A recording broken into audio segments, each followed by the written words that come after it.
MF Talks, o podcast. Em direto dos estúdios RHP está convocada a Conferência de Líderes. Este episódio é patrocinado por Pharma Planet. Pharma Planet. Somos uma empresa especializada na prestação de serviços de promoção de marcas nos diferentes canais outsourcing e de recrutamento e seleção, que atua na área da saúde e na indústria farmacêutica. Pharma Planet. Potenciamos empresas com o talento das pessoas. Olá, bem-vindos de volta. Olá. E então, não falamos há 4 meses, desde dezembro, e nestes escassos 4 meses as guerras não acabaram, o governo caiu, vivemos outra vez em plena campanha eleitoral e um novo conceito tomou conta das conversas de café, chama-se tarifas recíprocas. Comigo, Miguel Revisco de Andrade e Nelson Pires, está novamente convocada a Conferência de Líderes. We're back!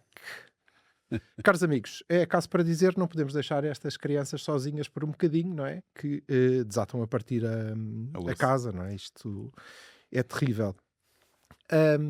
Vamos começar aqui pelo Burgo, pode ser. Pode. Nelson, novo governo, novas eleições, mais uma campanha eleitoral. O que é isto? O que é que se passa? Portugal no seu melhor, acho eu. Eleições totalmente desnecessárias. Vamos gastar mais dinheiro, perder mais tempo, atrasar mais do que devíamos ao PRR. Tudo porque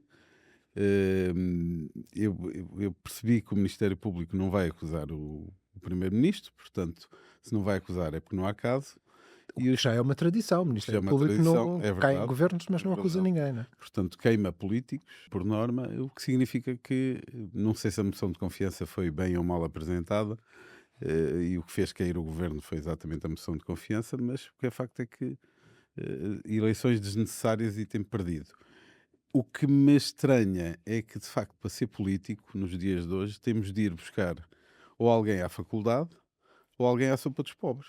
Porque alguém que tenha um passado histórico de trabalhar no privado vai ser sempre acusado de qualquer coisa. Porque se não houver, inventam. Se o Luís Montenegro tinha a consultoria em casa, a maior parte dos empresários de nome individual que eu conheço, a morada de casa é a morada do escritório. Portanto, ele cavalgar sobre isto é estranho. Fazer negócio, claro que ele vai fazer negócio com as pessoas que conhecem. Não é? Agora, levantar isto como uma questão...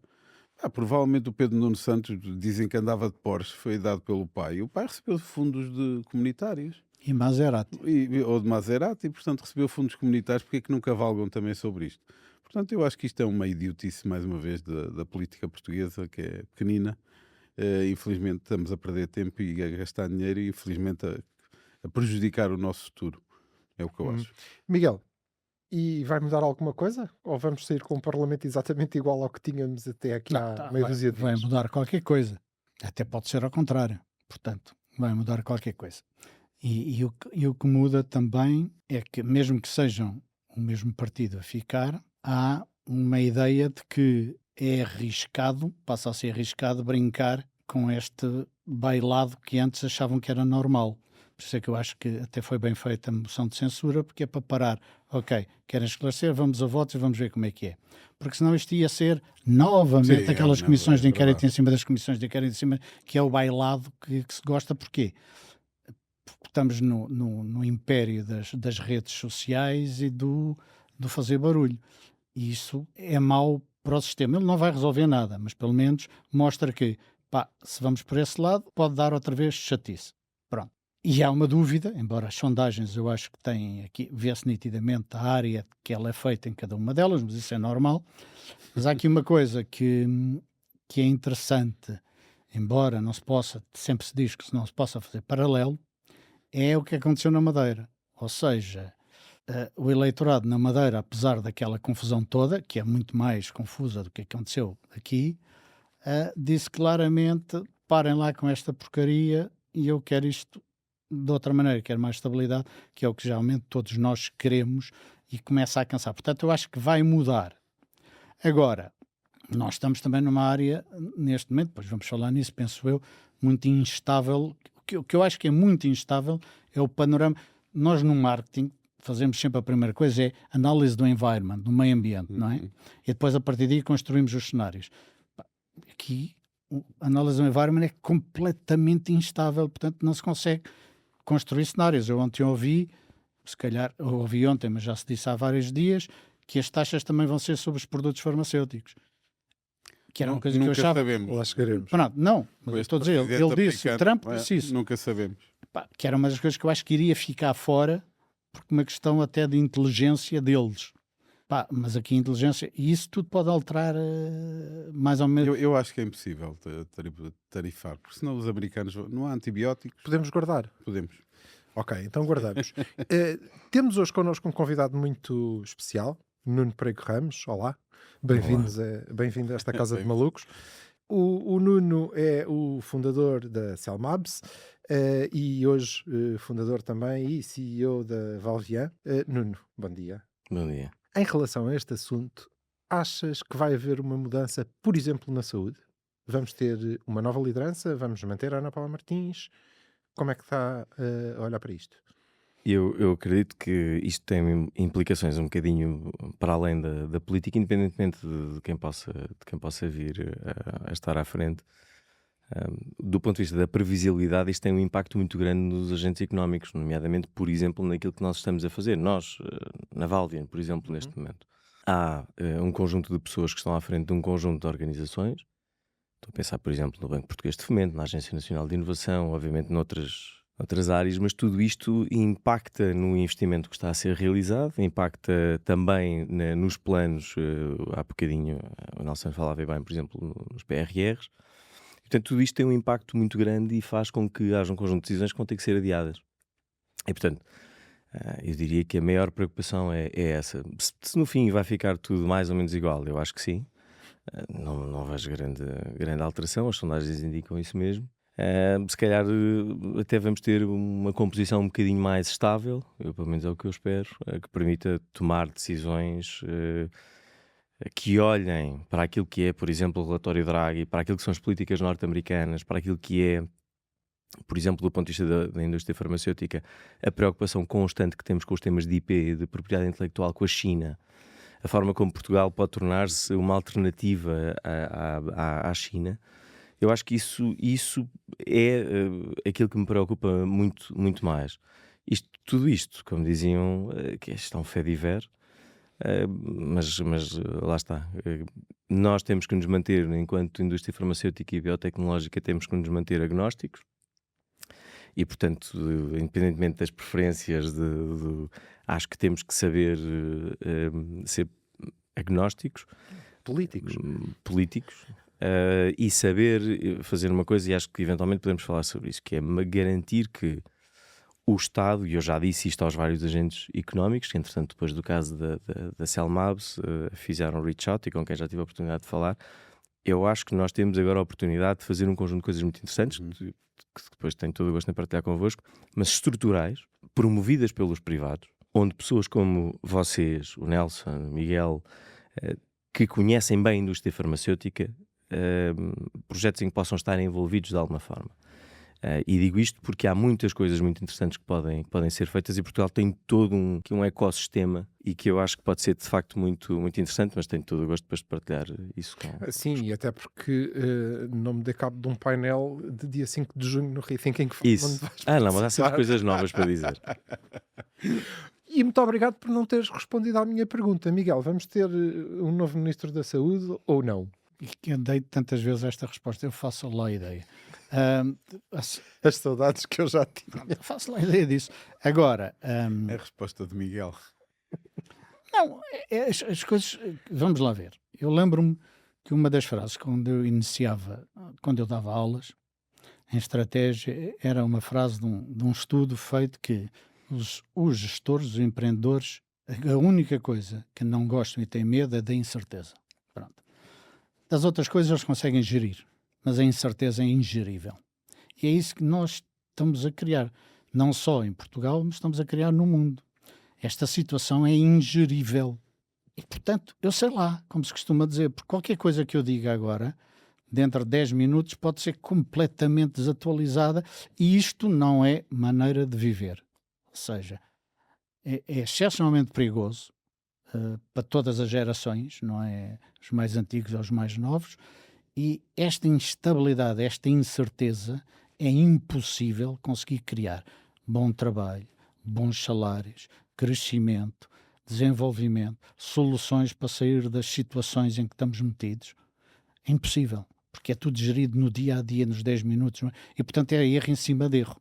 Já aqui falámos várias vezes que o que devíamos fazer na área da saúde, dizemos todos, diz o PS, diz o PSD, diz quase todos, exceto os de esquerda, devia ser, e o Ventura, que devia haver um plano de 10 anos, 15 anos, com uma plataforma de acordo entre todos, também na saúde, na educação e na justiça, que são os 3 pilares que não deveriam mudar como governo. Porquê? Porque isso dá a capacidade de desenvolver. Para sermos francamente positivos e sermos competitivos em Portugal para vários tipos de negócios que podem voltar, para desenvolvimento de tecnologia, para produção em pequena escala, mas de qualidade, etc, etc, temos de ter uma estratégia. As pessoas têm que saber onde é que querem ir, como é que querem ir e o que é que se quer fazer. Este governo estava a dar os primeiros passos corretos. Podemos falar mais tarde, por exemplo, do protocolo que foi proposto assinar entre a indústria farmacêutica e este governo, já estava plasmado muitas destas ideias que é preciso investir, reter investimento e chamar novo investimento mais do que só pensar na despesa, digamos assim. Pronto. Portanto, eu sei lá o que é que vai acontecer, mais uma vez. Registro esse afastamento do PS da esquerda, não é? Portanto, o PS é a esquerda temporariamente. Ok, muito bem. Nelson, pronto, eu desisto. Tá, ninguém me vai responder. Não, mas eu respondo. Eu acho que eu gostava que ficasse. Era a minha esperança. Eu acho que a professora Ana Paula, e não tenho preconceito político, a professora Ana Paula foi a única que conseguiu integrar saúde e economia e bem-estar social, nomeadamente com o acordo com a Apifarma, que esperemos que venha a ser subscrito pelas empresas, porque foi a Apifarma e agora cada empresa é que vai ter que subscrever. Prevê uma coisa que é a garantia de investimento em Portugal, quer através da criação da hubs, quer através do aumento de fabrico nas empresas nacionais. Isso permite que as empresas que adiram a este protocolo e que façam esse investimento, criam postos de trabalho, pagam impostos em Portugal, têm benefícios a nível da sua atuação depois no panorama farmacêutico. Foi a primeira, eu acho que o Dr. Manuel Pizarro também teve uma visão do sistema, parece-me inteligente, e depois destes lembro do Dr. Paulo Macedo e lembro muito poucos, portanto eu espero que a professora Ana Paula fique. Por falar E que seja, embora o Dr. Paulo Macedo, bem da verdade, apesar de eu gostar muito, foi provavelmente daqueles que mais foi, também o momento era outro, não é? Era o momento da Troika. Foi provavelmente dos que mais foi rígido com a indústria farmacêutica. Mas ao menos nós sabíamos para onde é que íamos, não é? Ou seja, eu vejo o Nuno quando criou a empresa, para a Selmaves, eu imagino a incerteza que era o Nuno criar agora, o Nuno criou outra, não é? E agora a viver na maionese, não é? Que é um bocadinho o que nós vivemos. Eu já queria mesmo aproveitar este momento em que estamos a discutir, para já ainda, e já percebi que estamos todos, ou que vocês estão muito ansiosos por falar no resto, mas já lá vamos. Mas aproveitar aqui esta discussão doméstica para colocar mesmo essa questão, Nelson, que é, nós falámos aqui muitas vezes e recorrentemente das questões do contexto português e o governo e o Estado e a falta de apoio, e temos hoje connosco um exemplo acabado de que dá para fazer coisas em Portugal, não é? O Nuno é o Mr. 1B acabado. Não, agora é tarde para desmentir. Pois, já disse. O Nuno já não pode ver que não. Já não vai dizer que não. Mas isso quer dizer que, de facto, como o Nuno dizia, nós podemos ter esperança, apesar desta instabilidade, de que se possam dar passos para criar este ecossistema de que recorrentemente eu falamos. acho que o ecossistema existe. Obviamente, o Miguel, eu acho que os empreendedores vivem menos no cenário de confiança, vivem melhor no cenário de confiança porque são empreendedores. Ou seja, são mais pertencem ao risco do que os gestores. Mas nós já vivemos, nós exportamos para o mercado americano, agora falando das tarifas e vou voltar, Vamos lá. 1,2 bilhões de euros. Ou seja, somos o produto mais exportado, com químicos, não é, no meio, que se exporta para o mercado americano.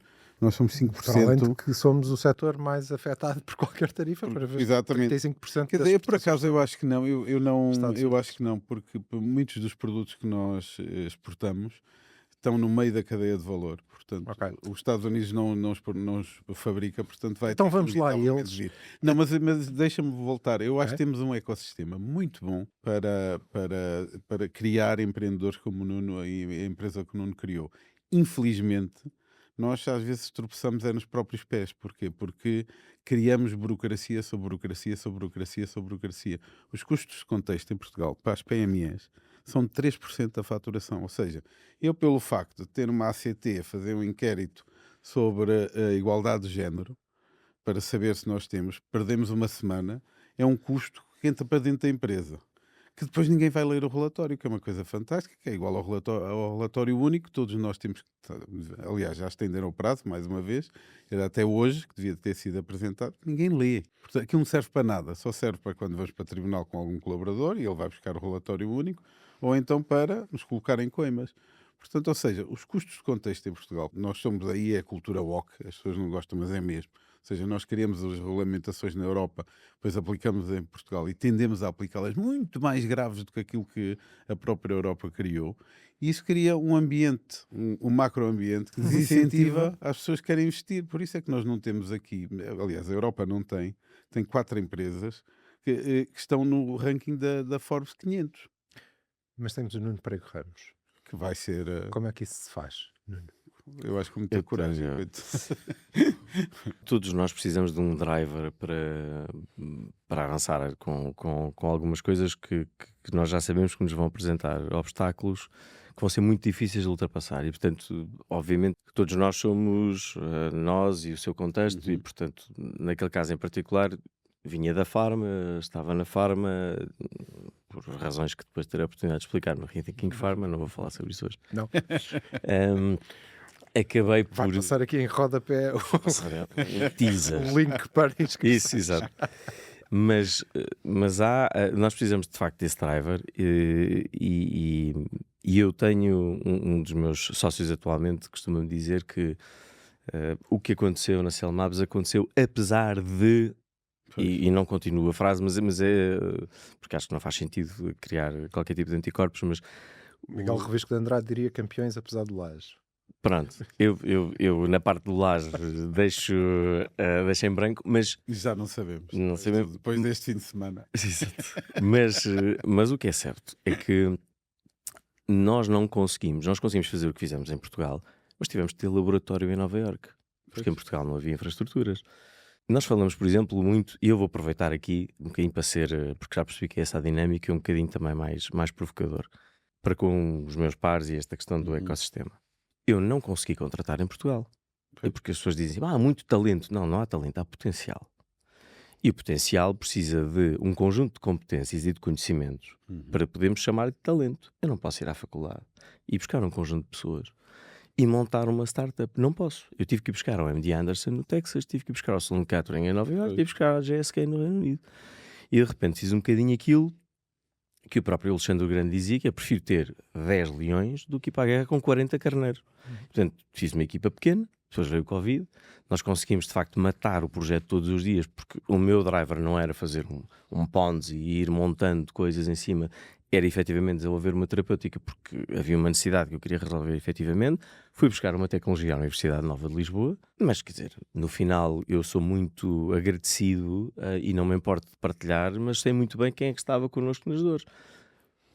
Coisa diferente agora, e eu aí tenho que ser honesto e justo, a forma como eu levantei 1,4 milhões em 2019, a dificuldade que foi, porque eu tive que ir aos Estados Unidos, falar com a Merck e com a Pfizer, com os VCs e com a equipa da R&D e dizer, ajudem-me a validar este plano de negócio e digam-me se este development roadmap faz sentido ou não, se vocês querem receber isso daqui a uns anos no vosso portfólio, isto faz sentido ou não, ou seja, fazer translação e portanto sair do silo do biotech E quando regressa a Portugal, os tipos dizem, sim senhor, epá, nós vamos falar com os vossos investidores locais e dizemos que temos interesse e isso faz sentido. E, portanto, começámos assim, mas por 1,4 milhões. Cut to 2025, eu estou a dizer que não a muito dinheiro e capital português. E se há coisa que eu acho, e nós temos constantemente, e eu já fui assim, o Estado, eu já disse isto a alguns elementos, a alguns stakeholders nacionais, o que eu disse foi, eu só preciso que saiam da frente, como dizia alguém. Porque na realidade nós precisávamos ter alguma tração. Nós já tínhamos isso noutras áreas da farma. No biotech toda a gente pensava em academia e fazer coisas que nunca funcionam. Conseguimos mostrar que de facto é possível. Agora, de repente, eu, por exemplo, pude dizer que não a uma Big Pharma americana, e porque tinha que colocar a empresa lá e tinha que fazer os headquarters lá, e disse, não, fazemos em Portugal, só com investidores portugueses, e neste momento há 3 ou 4 investidores portugueses que pela primeira vez vão investir em Life Sciences, pela primeira vez vão começar a investir noutras áreas, têm mandato, mudaram o mandato, e mudamos o ecossistema. O Banco Português de Fomento, eu aqui tenho que fazer esta nota, isto não é um tema político, o Gonçalo Regalado está a fazer um trabalho fantástico, o tipo veio do BCP, que é filho de empresários e que é e que tem uma visão de empresário e que de repente olhou, pegou na experiência que tem e na visão que tem e diz agora vamos investir, vamos criar um fundo soberano.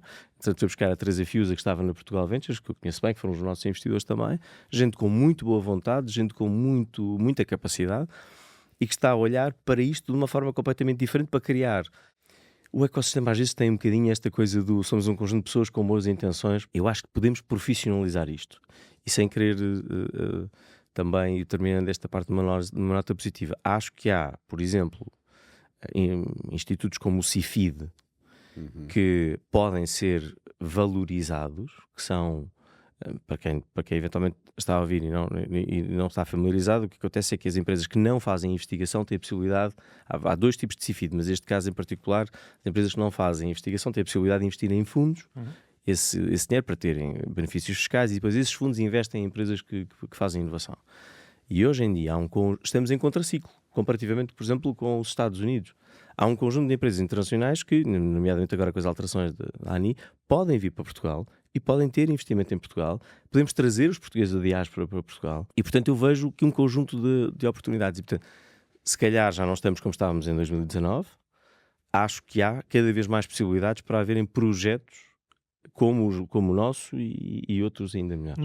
Mas eu acho que esta questão da dívida, ou seja, não é da dívida, não haver venture capital em Portugal é um problema difícil, porque levantar 1,4 milhões em qualquer empresa americana de capital de risco são trocos.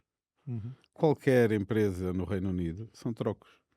Portanto, alguém que tem um bom projeto, tem um bom business plan e não consegue levantar 1,4 milhões de privados, ou seja, porque nós estamos a falar de fundos que são propensos ao risco, não é? Portanto, entre 10 projetos, um funciona e pagam investimento. Este é o segundo problema de Portugal. Nós não temos, somos avessos ao risco e os investidores entram numa fase muito tardia, quando por norma nós até já vendemos a tecnologia a uma Big Pharma assim, ou outra empresa grande. Portanto, só para dar aqui, para reforçar e se calhar para esclarecer um ponto, em 2019 foi muito difícil, mas nesta fase nós não levantamos praticamente 30 milhões em Portugal porque não queremos. Nós estamos a decidir se levantamos 15 ou 20 porque queremos trazer apenas um grupo pequeno, mas só de portugueses, e portanto já começa a ouvir. Mas precisávamos de um exemplo para garantir que tínhamos a confiança, e portanto isso tem muito que ver com os privados mais do que com o Estado, infelizmente. Claro, os privados. E então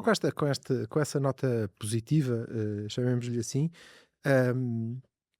e as possibilidades que se vão abrindo, Miguel, mas entretanto agora tarifas e o mundo todo em alvoroço, porque para além das guerras que não acabaram, muito pelo contrário, agora temos uma guerra comercial também. Como é que está a olhar para isto em termos genéricos, porque gosto de ouvir a sua opinião, mas depois também especificamente no que diz respeito ao nosso negócio? Estou a aprender, porque isto é contra toda a lógica, não é? E portanto, como é contra toda a lógica, estou a aprender, porque sabe-se lá se isto não é uma solução boa. A mim parece-me que não, em termos económicos, em termos de política, em termos de estratégia, parece não ser. Mas o que é certo, não gostando mesmo nada da figura, o que é certo é que está a obrigar as pessoas a irem à negociação.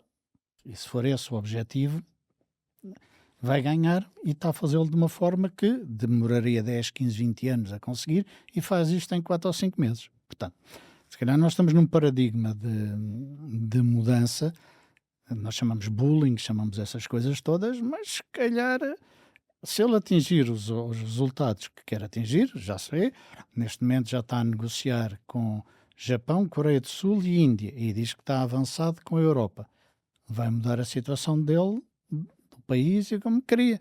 E pode ter resultado. Portanto, mais uma vez, de uma personalidade que eu não gosto, um estilo que eu não gosto e que acho excepcionalmente perigoso, não nas tarifas, mas noutras áreas, como ele diz que se vai perpetuar no poder, que não vai haver mais eleições, e acabou de há 2 dias ser publicado um vídeo em que ele está a falar com alguém que eu não identifico, em que ele está a dizer bem do ditador da Coreia do Norte e que era isso que ele gostava que fosse nos Estados Unidos da América, porque as pessoas ouvem e não têm a opinião de contrário na Coreia do Norte, e é isso que eu queria que houvesse nos Estados Unidos, e isso já é mais confuso do que as tarifas. Portanto, falando nas tarifas, eu não sei o resultado final. Portanto, estamos aqui a ver uma revolução, uma forma diferente.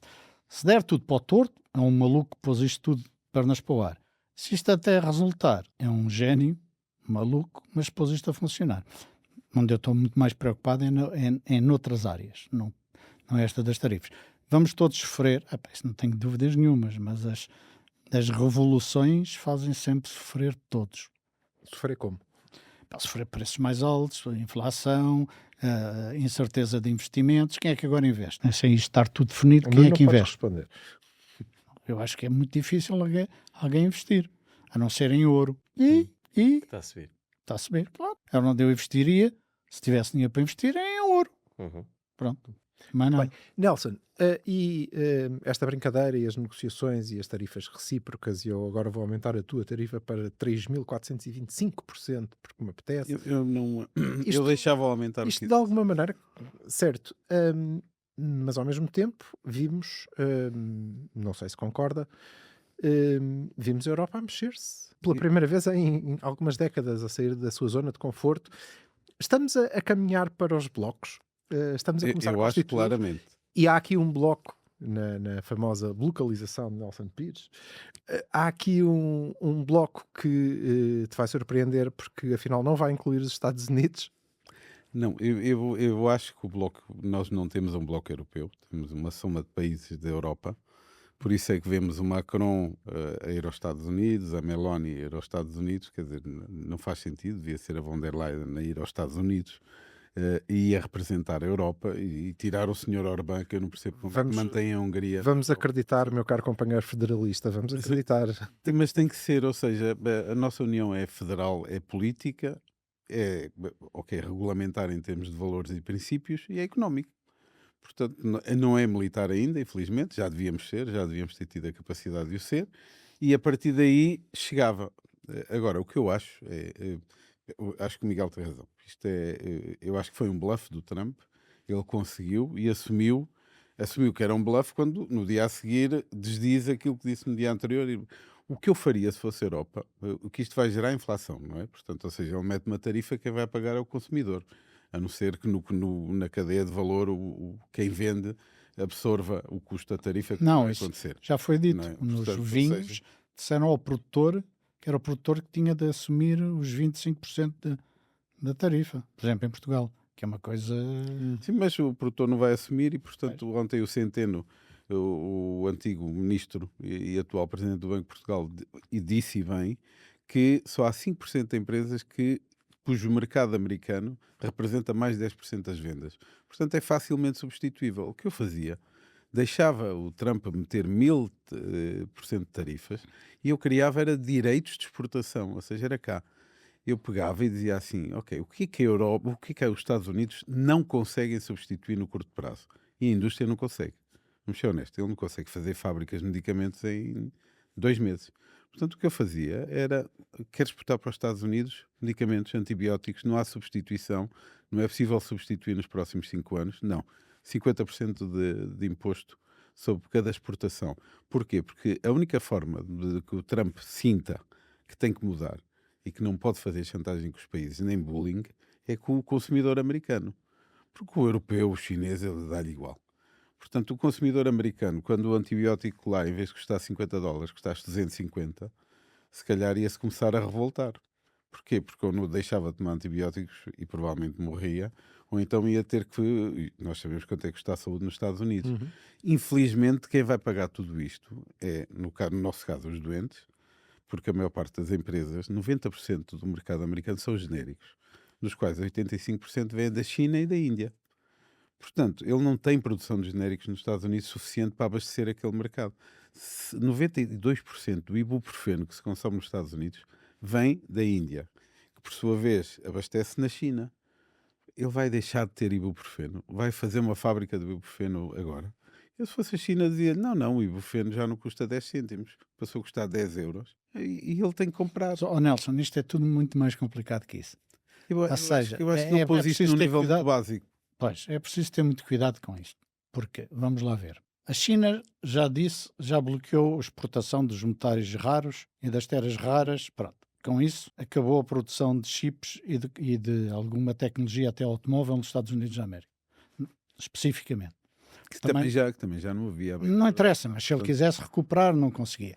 Nós estamos a ver, já sabíamos isso há muito tempo, a verdadeira dimensão da globalização. Ou seja, ninguém se consegue mexer sozinho sem levar com qualquer coisa em cima, por mais bullying ou arrogante que seja. Repare, o Japão ainda está muito comedido, mas a China, dos 850 mil milhões de fundos de investimento da dívida americana, meteu 50 milhões numa noite.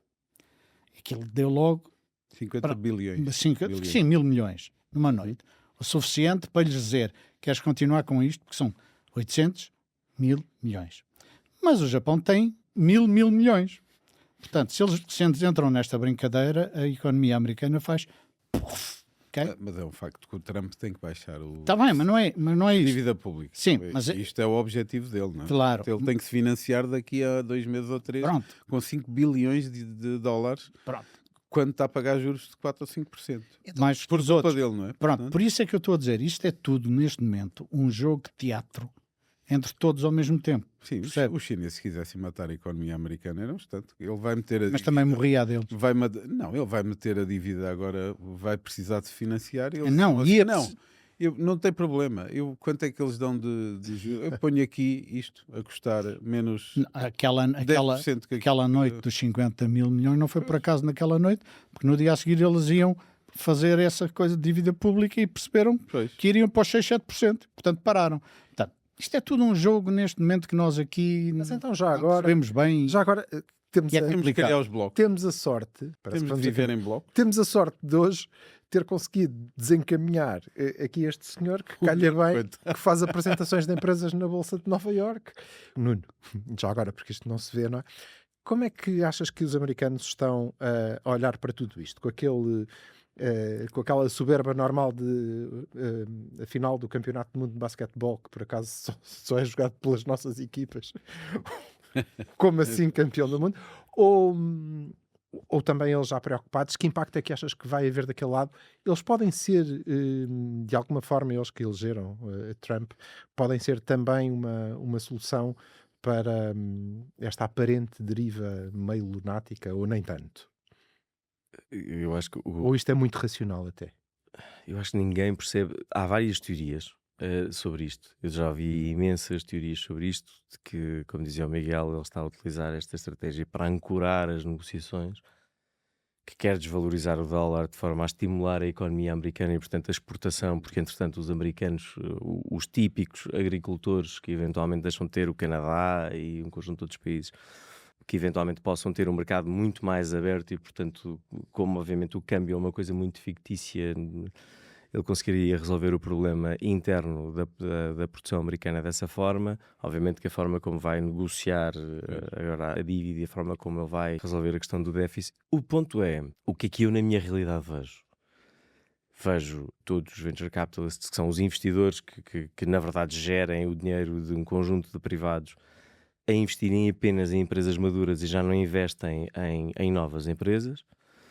Vejo, e portanto fazem follow-on rounds, não vão fazer investimento de risco porque não fazem a menor ideia do que é que vai acontecer e não se querem comprometer com os seus LPs, com os seus Limited Partners. Depois, muitos deles estão a retirar o seu dinheiro e portanto nós vemos todos os índices, os ETFs todos a baixarem e a caírem, aquilo que era estável, o S&P 500, está tudo a cair. E, portanto, eu falo com pessoas que me dizem que não fazem a menor ideia do que é que vai acontecer. Já nem o real estate, que antigamente era uma coisa muito estável, hoje em dia não sabe muito bem o que é que vai acontecer, porque eventualmente pode crashar também, porque entretanto há todo este tema da logística, das matérias-primas, e portanto não sabe muito bem o que é que vai acontecer. E portanto, quando falamos com americanos, nós vemos os americanos, por exemplo, a olhar mais para Portugal como uma alternativa. Os CFDs que eu falava há pouco começam a ser vistos pelas empresas de Boston como possibilidades. Ou seja, eu aqui não tenho investimento.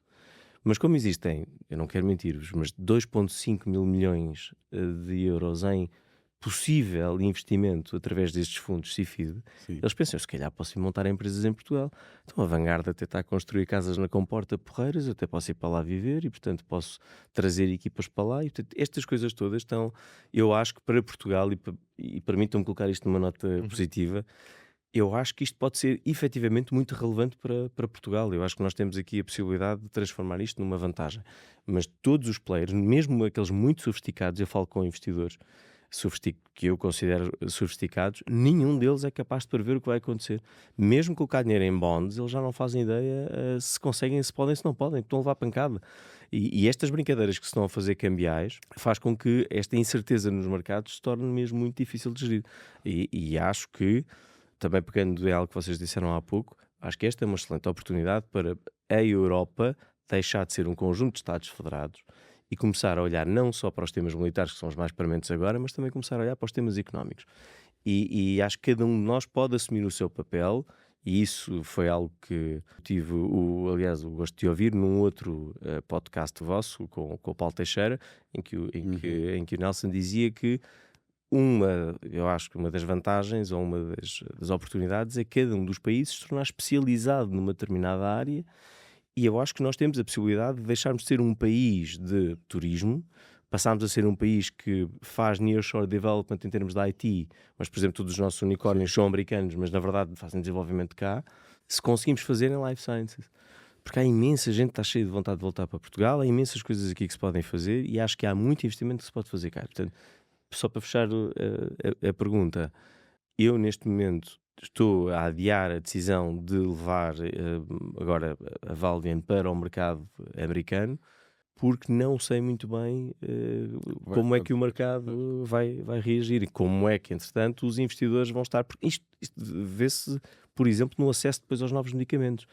E só para fechar este ponto, porque eu acho que pode ser importante e não sei se poderão querer pegar nisto, mas nós falamos da indústria farmacêutica no geral. A indústria farmacêutica já não faz a investigação e desenvolvimento como fazia antigamente. Se vocês forem ver, todas as últimas investigações que foram feitas advêm de aquisições de biotecnológicas. E, portanto, se não há um feeding system, se não continuamos a alimentar isto, mesmo que a Big Pharma continue a vir buscar cada vez mais cedo, como aconteceu com a BioNTech, que veio buscar-nos cada vez mais cedo, porque percebeu que os VCs se calhar não estavam a investir tanto como era suposto, mesmo assim nós vamos ter em 5, 10 anos um problema de soluções terapêuticas inovadoras, porque deixa de haver aqui este funil de investimento, porque toda a gente fica hesitante, e não é só no dinheiro que mete na bolsa, é nestas empresas também. E o modelo já não pode voltar para o anterior. E o modelo não volta. Porque, e sabemos todos isso, voltamos ao modelo anterior, que era de investigação e análise e não sei quantos, demora 20 anos. Claro. No mínimo, assim... Vamos Deixa-me só, ficar com eu vi no outro dia, anteontem, o Ray Dalio, que é o CEO não é EO, de Bridgewater, que é um dos maiores fundos americanos, precisamente a dizer o que o Nuno dizia, ou seja, nós vamos para as blue chips, porque aí não há risco. Os ETFs, ou seja, aquilo seguir os mercados e a evolução dos mercados no longo prazo é bom, porque crescem sempre, 8, 10%, mas nós neste momento não sabemos. Portanto, vamos tentar ir para mercados onde haja alguma estabilidade. E é por isso que eu acho que Portugal tem de se tornar ágil. Se Portugal continuar a pôr custos de contexto em cima de custos de contexto, vamos ficar com esse ponto no ar. e voltamos para a semana. Verdade. A partir daí, exatamente, porque eu tenho que vos calar, meus amigos. Ok? Voltamos a ver-nos para a Voltamos para a semana. semana. Um abraço. Obrigado. Um abraço. Até lá. Um abraço. Started too late.